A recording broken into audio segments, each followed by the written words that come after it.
வணக்கம் ஃப்ரெண்ட்ஸ். இந்த வீடியோவில் நம்ம பார்க்க போகிறது சபிக்கு ரிக் வச்சு எப்படி நம்ம மீன் பிடிக்க போகிறோன்றது தான். இந்த சபிக்கியில் பார்த்திங்கன்னா மொத்தம் வந்து 4 டைப்ஸ் நான் பார்த்துருக்கேன்.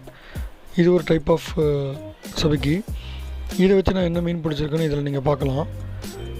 4 வகைன்றது பார்த்திங்கன்னா இதில் இந்த பச்சை கலரில் பேப்பர் மாதிரி இருக்குது பார்த்திங்கன்னா, அதில் வந்து ஒயிட் ஒன்று வரும். அதுக்கப்புறம் பஞ்சுன்னு சொல்லுவாங்க, மினுக்கிற மாதிரி இருக்கும். அப்புறம் ப்ரான் சபிக்கி ஒன்று இருக்குது. ஸோ 4மே நான் டிஃப்ரெண்ட்டாக ஒரு வீடியோ பண்ணலான்னு இருக்கேன். ஸோ இந்த சபிக்கி பார்த்திங்கன்னா எப்படி ஒர்க் அவுட் ஆகும்னா, நல்ல கிளியர் வாட்டர் ஜெட்டிஸ்லேருந்து தான் நம்ம பிடிப்போம். ஜெட்டிஸ்லேருந்து போடும்போது இந்த மாதிரி தண்ணி பாருங்கள், கீழே பாறையே தெரியுது, அந்தளவுக்கு க்ளீனாக இருக்கணும்.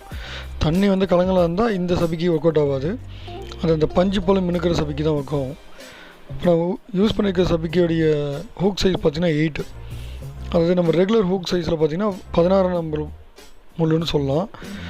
ஸோ நல்ல கொஞ்சம் சைஸான மீன்கள்லாம் இதில் மாட்டோம். அதே போல் இதில் சில டிப்ஸ் கொடுத்துருப்பேன்.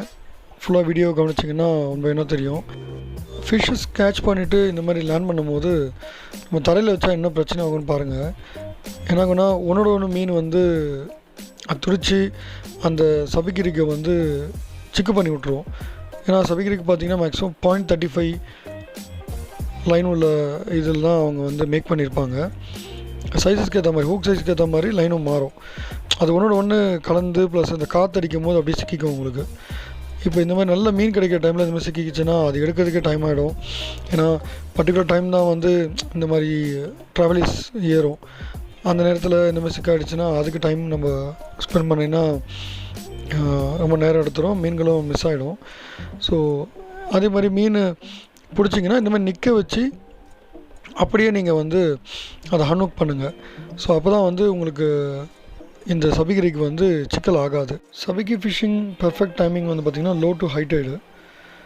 தண்ணி நல்லா கிளியராக இருந்ததுன்னா ஹை டைடு முடிஞ்சும் 1 hour நம்ம எடுத்துக்கலாம். அதை மீன் கிடைக்கிறதுக்கு நீங்கள் அடிக்கலாம். அது மிட் டைம் ஆஃப்டர்நூன் டைமாக கூட இருக்கலாம், லோ டு ஹை டைடு கிடைக்கிற டைமிங்கு. அதே போல் ஈவினிங்கில் வந்து பார்த்திங்கன்னா கம்பல்சரி 5 to 6 வந்து ட்ராவலிஸ் ஃபிஷ்ஷஸ்லாம் வந்து கரைக்கு வரும். அந்த டைமில் லோ ஹை டைடு பார்க்காமலே நம்ம பிடிக்கலாம். ஸோ இந்த ரெண்டுமே முக்கியமான டைமிங், இந்த லோ டு ஹை டைடு, இந்த ஈவினிங் 5 to 6. ஈவன் மார்னிங் கூட பார்த்திங்கன்னா வெளிச்சம் வந்ததுக்கப்புறம் 6 to 7 அந்த டைமில் கூட பார்த்திங்கன்னா ட்ராவலிஸ் மீன் ஏறும். ஸோ இந்த 3 டைமிங் ஓரளவுக்கு பர்ஃபெக்டாக மேட்ச் ஆகும். அதிகமாக மேட்ச் ஆகுது வந்து லோ டு ஹை டைடு தான். சபிக்கி ஃபிஷ்ஷிங் வந்து சீஷோர்லேருந்து அடித்தா கிடைக்குமா, மீன்கள் கிடைக்குமா பார்த்திங்கன்னா பாசிபிலிட்டிஸ் ரொம்ப கம்மி. ஆனால் இதை வச்சு வந்து கிழங்கா மீன்லாம் பிடிக்கலாம். அது வந்து எப்படின்னா, நீங்கள் ஃப்ரண்ட்டில் பார்த்திங்கன்னா பாட்டம் சிங்கர் வந்து ஒரு 20 grams மேக்ஸிமம் 20 grams கட்டிட்டு நீங்கள் தூக்கி அடிச்சுட்டு ரொம்ப ஸ்லோவாக ஸ்டிக்கை வந்து தர லெவலில் பார்த்தா மாதிரி வச்சுட்டு ஸ்லோவாக நீங்கள் ரிட்ரைவ் பண்ணிங்கன்னா இந்த பர்டிகுலர் சபிக்கிக்கு வந்து கிழங்கா மீன்லாம் மாட்டோம். ஆனால் பாறை மீன் மட்டும் பார்த்திங்கன்னா அந்த இடத்துல மேய்ச்சல் இருந்தால் மட்டும் தான் மாட்டோம். அதிகமாக எங்கே பாறை மீன் கிடைக்குன்னா அந்த ஜெட்டிஸில் தான்.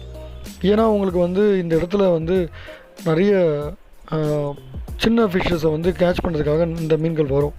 அதனால் அதிகமாக கிடைக்க வேண்டிய இடம் இந்த ஜெட்டிஸ் தான். நான் ட்ரை பண்ணதில் சக்ஸஸ் ஆன இது தான்.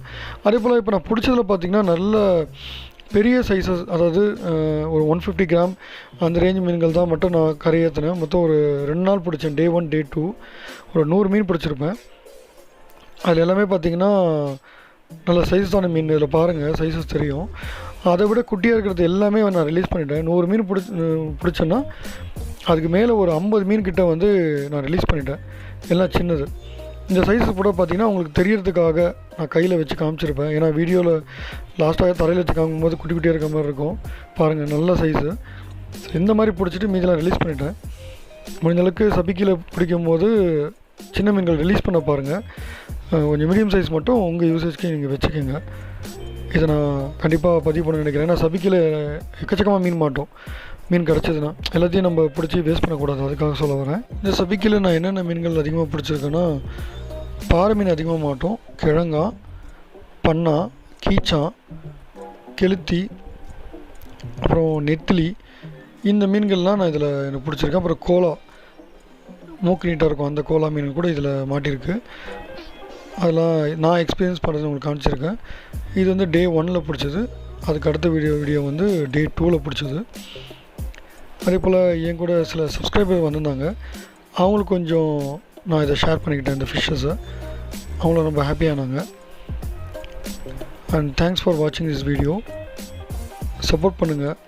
உங்களுக்கு ஏதாவது சஜஷன்ஸ் இருந்தால் கமெண்ட் பாக்ஸில் கொடுங்க. எது பாசிட்டிவ் நெகட்டிவ் வாட் எவர், அதுக்கு நான் உங்களுக்கு ரிப்ளை பண்ணுறேன்.